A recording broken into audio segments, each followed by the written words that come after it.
My name's Trey Braswell. I'm the fourth generation president at Braswell Family Farms here in Nashville, North Carolina. I came back here full-time in 2008, I believe it was. I guess I'm going on 15 years this month. There's been, 3 other generations before me, and even more than that were in agriculture and farming, but the first generation got into the feed ingredients business, or we were making cornmeal at that time for, for human consumption, to use, for cornbread and baking and other things like that.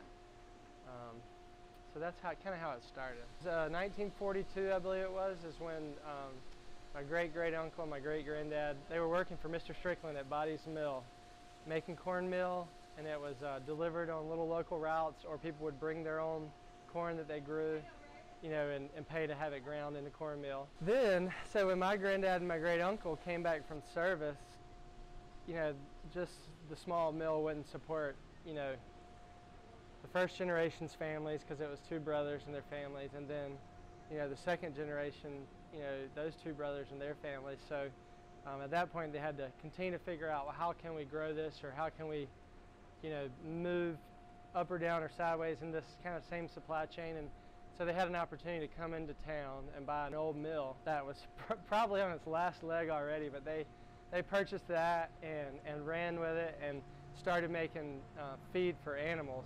And at that point in time, everyone still had work animals at home. They had a mule or a horse, cows, pigs, and chickens.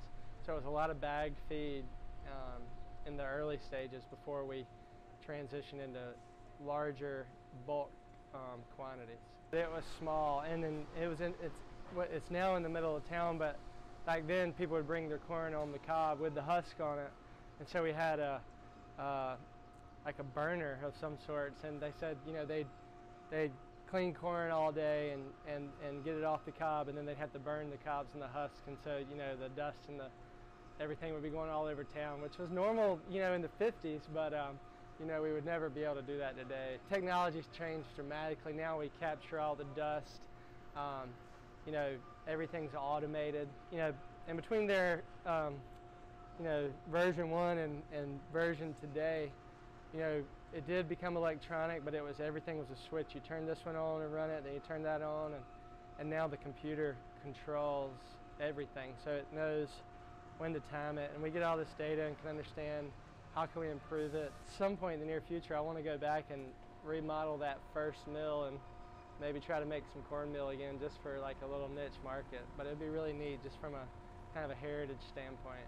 Certainly the challenges and the goals and desires of each generation have probably been a little bit different, but the cool thing is, something that has been consistent throughout is that desire to give back and support the community, or support families that are in need. Before my great uncle died, we were celebrating our 75th anniversary, and so I had a chance to sit down with him and hear a lot of stories.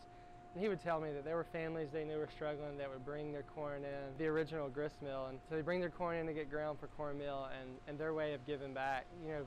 We didn't have much money at that point, but they would, if they came in with 50 pounds of corn, they'd give them proportionally more cornmeal to take home. So that was their way of, I'm sure there were other things, but that was just a cool story that he told me, a way that they could help families that were in need. One, we know and believe this is the Lord's business, and we're here to be good stewards.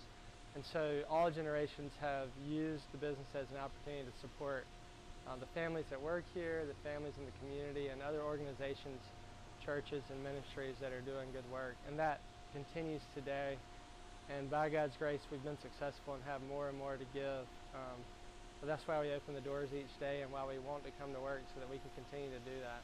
We started in the headwaters, making cornmeal, and then making feed, and then we raised the baby chicks.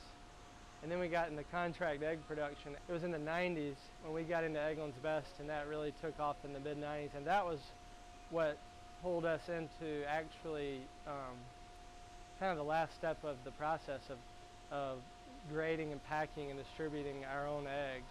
We started at one end making cornmeal and worked our way up to now, we handle everything all the way to the store or the distribution center. The way that the feed mill works, we bring in raw ingredients. 50% of the diet is normally corn, which we get in whole kernel and then we grind it.